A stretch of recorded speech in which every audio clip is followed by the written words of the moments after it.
Praise the lord. ప్రియులరా, ఉదయకాల సమయంలో దీని వాక్యాన్ని చదువుకుందాం. ఇర్మియా గ్రంథము 33వ అధ్యాయం 3వ వచనం. జెర్మాయా 33:3. నాకు మొరపెట్టుము, నేను నీకు ఉత్తరమిచ్చేదను. నీవు గ్రహింపలేని గొప్ప సంగతులను, గూఢమైన సంగతులను నీకు తెలియజేతును. Call unto me, and I will answer thee, and shew thee great and mighty things which thou knowest not. ప్రియులారా, యేసు ప్రభువు యొక్క ఘనమైన నామములో మీ అందరికీ శుభములు తెలియజేస్తున్నాను.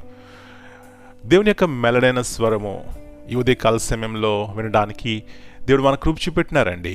అందుకు మనము దేవునికి కృతజ్ఞతాస్తుతులు చెల్లించాలి. దేవుని యొక్క వాగ్దానాన్ని జ్ఞాపకం చేసుకుందాం. నాకు మొరపెట్టుము, నీకు ఉత్తరమిస్తానని ఆయన అంటున్నారు. ఉదయకాల సమయంలో ఆయనకు మొరపెడితే ఆయన జవాబిస్తానంటున్నారు. చూడండి, ఈ లోకంలో ఎవరైనా మనకి ఏదైనా సహాయం కానీ ఏదైనా అవసరం వచ్చినప్పుడు అంటారు, నీకు ఏదైనా సహాయం కావాల్సిన అడగండి అంటారు. అప్పుడు ఏమంటామండి? మనం తప్పకుండా అడుగుతామండి. ఎందుకంటే వారి సామర్థ్యాన్ని, వారి యొక్క బలాన్ని, వాళ్ళ శక్తిని మనము పరిశీలిస్తాం.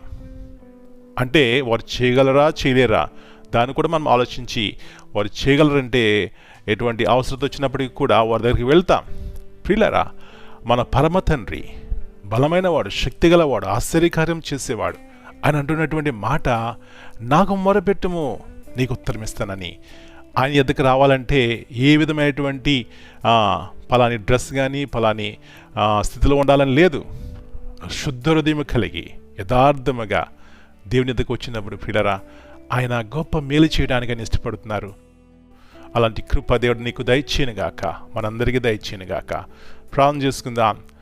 ఉన్నతమైన దేవా, పరిశుద్ధమైన దేవా, మాట ఇచ్చి నెరవేర్చే దేవా, గొప్ప తండ్రి, మీ పరిశుద్ధమైన శ్రేష్టమైన నామమును బట్టి వందనాలు చెల్లిస్తున్నాం. అందరూ కూడా అవసరతలో ఉన్నారు. ఏదో ఒక సహాయం కావాలి, ఏదో ఒక అవసరత, ఏదో ఒక కీడు, ఏదో ఒక అపాయము. ఇలాంటి సమయాల్లో మాకు తెలుసు ప్రభువా, మీరు సర్వశక్తిగల దేవుడు అని. మీకు మొరపెడితే ఉత్తరమిస్తారు. గూఢమైన సంగతులు, గ్రహింపలేని సంగతులు మాకు తెలియజేస్తారు. కాబట్టి ప్రభువా, ఎలాంటి ఆధిక్యత యేసు ప్రభువారి ద్వారా మాకు వచ్చింది.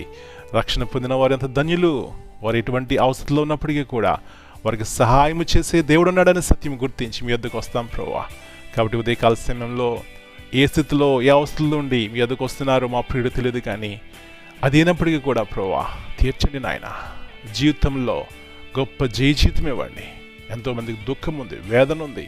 అలాంటి వారి జీవితాల్లో కలిగే ప్రతి ఒక్క నిరాశ నిస్పృహల నుంచి జయమి చూడాలంటే ప్రభువా మీకు మొరపెట్టాలి, మీతో సహవాసం చేయాలి, శుద్ధ హృదయం కలిగి మీ వద్ద వేడుకోవాలి ప్రభువా.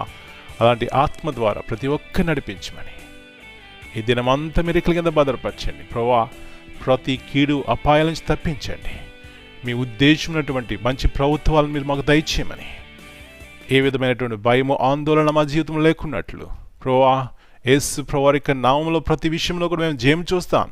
అలాంటి ఆత్మ ద్వారా ఈ లోకంలో జీవించడానికి సహాయం ఇచ్చేయమని యేసయ్య అతి పరిశుద్ధమైన నామమును బట్టి ప్రార్థన చేస్తున్నాను తండ్రి. Amen. God bless you all.